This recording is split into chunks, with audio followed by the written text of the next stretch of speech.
BJP అనే ఒక internet ఒక పార్టీ నిజంగా బీజేపీని తలపించగలదా, ఢీ కొట్టగలదా అన్నది ఇప్పుడు ట్రెండింగ్గా మారుతుంది.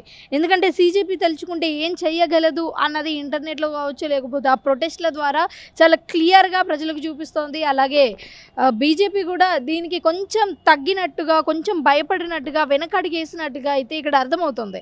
ఎందుకంటే ఈ నీట్ పేపర్ లీక్ అనే ఒక అంశాన్ని నిజంగా సీజేపీ ఉపయోగించుకుందా, నిజంగా విద్యార్థుల కోసం పోరాడిందా, లేకపోతే వాళ్ళ సొంత స్వభావాల కోసం, ప్రయోజనాల కోసం కూడా ఏమైనా ముందడిగేసిందా అన్నదైతే ఇక్కడ ఎవరికి అంత చిక్కని ఒక ప్రశ్నగా అయితే మిగిలిపోయింది. ఎందుకంటే సీజేపీ అనే ఒక పార్టీని నిర్మించింది, ఇంటర్నెట్లో చేసింది అభిజిత్ దీప్కే. సో ఇతని మీద ఒకప్పుడు చాలా వరకు విమర్శలు వచ్చాయి, ఇతను ఏదో ముస్లిం పార్టీకి చేశాడు, అంతకుముందు పనిచేశాడు అని. సో వచ్చినప్పటికీ కూడా సోషల్ మీడియాలో అయితే తను పెట్టిన వీడియోకి హ్యాష్ ట్యాగ్లు, షేర్లు ఇవన్నీ కూడా చాలా వరకు వచ్చాయి. సో ఇలా రావడంతోనే ఈ నీట్ పేపర్ లీక్ ఇష్యూ ఏదైతే జరిగిందో ఆ ఇష్యూ జరిగిన తర్వాత వాళ్ళు ప్రొటెస్ట్ చేయడం, దాని తర్వాత ప్రకాష్ రాజ్ రావడం, లేకపోతే వంగ్చుక్ వీళ్ళందరూ కూడా సమావేశమై అక్కడ ప్రొటెస్ట్ చేయడం వల్ల అది చాలా పెద్ద ఎత్తున సోషల్ మీడియాలో పెద్ద చర్చగా మారి షేర్లు, కామెంట్లు, ట్వీట్లు, హ్యాష్ ట్యాగ్లు ఇవన్నీ పెద్ద ఎత్తున జరిగిన తర్వాత మనందరికీ తెలుసు కేంద్ర విద్యాశాఖ మంత్రి కూడా రిజైన్ చేసిన విషయం మనందరికీ తెలిసిందే.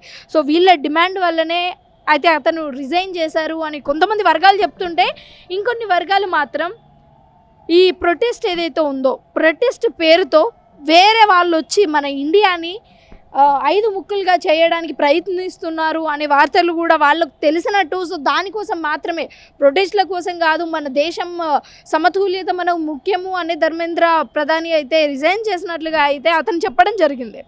సో ఓవరాల్గా మరి బీజేపీ లెవెల్ ఒకసారి చూసుకున్నట్లయితే బీజేపీ గత 3 ఎలక్షన్స్లలో కూడా అసలు ఎలాంటి డౌట్ లేకుండా మన భారతదేశంలో చాలా ఈజీగా గెలిచింది.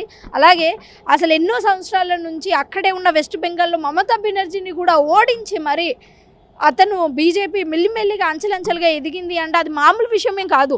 బీజేపీ కొన్ని తరాల నుంచి ఉంది, కొంత చాలా వరకు అంటే గ్రౌండ్ లెవెల్ నుంచి కూడా బీజేపీ అనేది చాలా బలంగా ఉంది.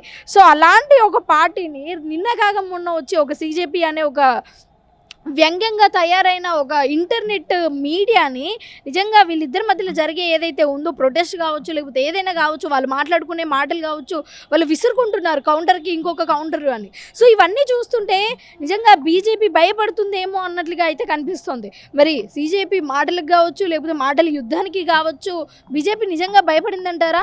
అండ్ ఇంకొక వైపు చూసుకున్నట్లయితే ఇప్పటికైతే అంటే ఇంతకుముందు ఈ ప్రొటెస్ట్కి ముందు మనం చూసుకున్నట్లయితే ఇది ఏ రాజకీయ పార్టీ కాదు, నాయకులు ఎవరైనా సరే, రాజకీయ నాయకులు ఎవరైనా సరే తప్పుడుగా మాట్లాడినా, లేకపోతే ఏదైనా తప్పు కార్యకలాపాలు చేసినా కానీ మేము ఊరుకోము, మేము ప్రశ్నిస్తాము, మేము నిలదీస్తాము, మేము ఒకప్పటిలాగా ఒక పార్టీకి ఉండి ఆ పార్టీకే జీవితాంతం ఓటేసే వ్యక్తులం కాదు, మేము మేము మారుతున్నాము, అలాగే ప్రజల్ని కూడా మార్చే ప్రయత్నం చేస్తాము అని అయితే ఇలాంటి వ్యాఖ్యలు చెప్తూ అయితే వాళ్ళు ఇప్పుడు ఆన్ మీడియాకి వచ్చారు. సో మరి చూడాలి నిజంగా అసలు బీజేపీకి ఉన్న సీజేపీకి పొత్తు ఉంటుందా, లేకపోతే వైరం ఉంటుందా, లేకపోతే వీళ్ళిద్దరి మధ్యలో జరిగే వైరానికి కాంగ్రెస్ ఏమన్నా బలపడుతుందా అన్నది కూడా ఇక్కడ కొంచెం చర్చనీయాంశంగా మారుతోంది.